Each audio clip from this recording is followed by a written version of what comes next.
So, nagpunta kami sa Shanghai nung last week na October sa Shanghai, China as group tour siya. So, nasa 6 lang kami. 5 lang ata kami. Siguro 5 or 6. Pero sa buong group, nasa 30 packs kami na Pilipino. So, tapos nung second day na, doon na nasimula yung whole group tour na kumbaga whole day. Isang bus kami, nasa 30 packs na siguro kami. Meron pang isang 1-year-old.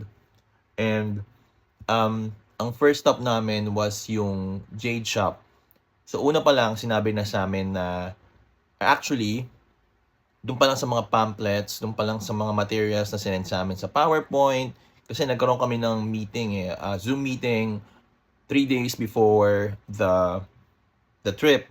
So pwedeng isa lang ang magpunta, isa lang ang sumama sa Zoom meeting, pero sabi dun sa mga jade shop, dun sa mga medicine shop, kailangan daw magstay for minimum of 2 hours. So wala naman nagtatanong kung bakit or hindi ko siya tinanong, wala naman akong pakialam kasi I was really excited for the trip. And then, nung nasa bus kami, papunta doon sa Jade Shop, sabi nung tour guide namin, Chinese siya, sabi niya, yeah, you have to stay for 2 hours. And, iyon, pagdating namin doon sa location, para lang siyang 4-story building. And, maliit lang siya. Unang napansin ko is, nakapaskel everywhere na no cameras, no video recordings allowed. So, nung una, hindi ko siya pinansin, hindi ko siya inisip. But then, after a few, so kumbaga, binild up nila yung jade shops, yung mga jade sa amin, na it's a rare mineral, maganda ito, brings you luck, this costs libo-libo, 100,000, blah blah blah. Tapos, dinala kami, after all that, siguro mga 30 minutes kami tinur, pinata sa amin yung paano ginagawa yung mga jade, yung mga ganong mga build up. Maganda yung build up, sobrang ganda ng build up, sobrang ganda ng storytelling. Tapos nung siguro after 30 minutes, pinapunta kami sa loob ng isang room. Hindi ko alam kung anong ginagawa namin doon, kung bakit kami nasa isang room. So para siyang magsa-seminar kami or something, which is true, parang gano'n nga nangyari. Tapos, dumating na ang favorite ng lahat ng na-scam, si Jack. Si Jack, sabi niya, he is the manager, but he is also kumbaga parang, anak ng CEO, anak ng owner. So, ang sabi niya is, this is my first time, my first day here at the job. I'm from Beijing or from somewhere else. Hindi ko na alam, hindi ko na maalala. Tapos naalala ko meron silang binigay sa amin na free na cream. Sabi niya, the cream is nasa 3,000 pesos. Nasa 3,000 pesos yung cream. Sabi ni Jack, give them all of it. Give them 30 pieces. Tapos nakita ko, yung isa naming, hindi yung tour guide namin to, ibang tour guide na to, from the Jade Shop. Bigla siyang, kumbaga parang umaano siya na, oh my God, this is so expensive, bakit mo ito ibibigay, ganon. Tapos nag-insist si Jack, sabi niya, no, give it to them. Tapos binigyan niya kami. So, yun na yung kauna-unahan na acting or scam na nangyari. Tapos, nung nilipat kami sa ibang room, pinata sa amin yung mga iba't ibang jade. May jade na Year of the Dragon, Year of the Goat, Year of the Ox, ganon, which cost mga 20,000 pesos daw. Ibibigay niya lang niya sa amin ng 8,000. Ang daming bumili, ang daming gumamit ng credit card kasi pwede, ang dami, siguro mga more than half. Yung iba lumabas na I was observing, and then after ko lumabas, siguro mga after 30 minutes, ang tagal ng transaction kasi nagbabayad sila via credit card, may mga tinitingnan pa sila or may mga warranties pa or something. Nakita ko na nag-iisa nag-aalisa ng iba, tontuwa, na nakabili sila ng ganong kamura, iba namin kasama.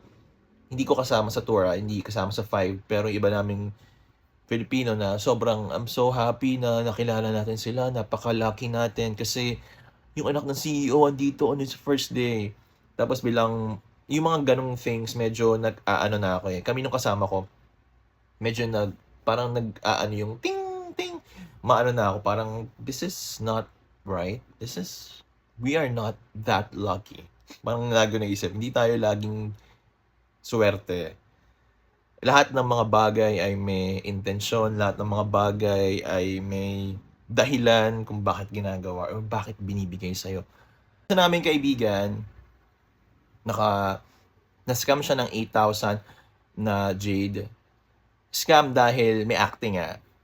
Yung scam dito is yung acting, hindi yung jade. Sabi nila kasi na-verify naman daw nila after all of it na totoo naman daw yung jade. Pero yung scam is the acting. I'm the CEO, I'm the owner of the I'm the son of the CEO, blah blah blah, and the acting na we will give this for ganito slash. So, yung isa naming kasama ay gumastos ng 32,000 for 3 jade jewelries. Tapos nung medyo nasa bus na kami, everybody was in high spirit. Sabi ko, this is not right. I don't think we are the first timers na naka-experience ito. Nagpunta agad ako sa Blue app and I searched DIY Travel Philippines because I always search there. Actually, dapat sinerch ko siya before pa or earlier pa, mga 1 hour earlier. Pero naalala ko i-search yun. And then I type dun sa group sa DIY Travel Philippines, Jade Shop Scam China. And then, may mga lumabas na search. May mga lumabas na comments. May mga lumabas na post. And same din yung experience nila. Tapos hindi lang yon, meron din daw latex shop, may mga silk shop, and everything. Hindi lang daw sa China, even sa Vietnam, pag mga group tour. So pinakita ko yon sa mga kasama ko, and from sobrang saya na mukha nila, biglang nanlumo yung mga mukha nila. Sobrang nagbumaba yung energy nila, ayaw na nilang kumain. The whole time, lang iniisip nila kahit gabi na. Actually, the whole 4 days pa namin doon, na iniisip niya. And then, yung kaming mga hindi bumili, 5 kasi kami, so 3 lalaki, 2 babae. So yung 2 babae yung nabudol. Tapos nung nasa airport na kami pauwi, meron din kami nakita mga Pinoy. Nagkakwentuhan kami, and then sabi nila, nakapunta rin ba kayo sa Jade Shop? Sabi namin, yes. So, nakilala nyo rin ba si Jack? Si Jack na naka Louis Vuitton, yung damit, Louis Vuitton na lahat, all over Louis Vuitton. Sa kanila, first day din niya, anak siya na CEO and all of that. So, it was all acting.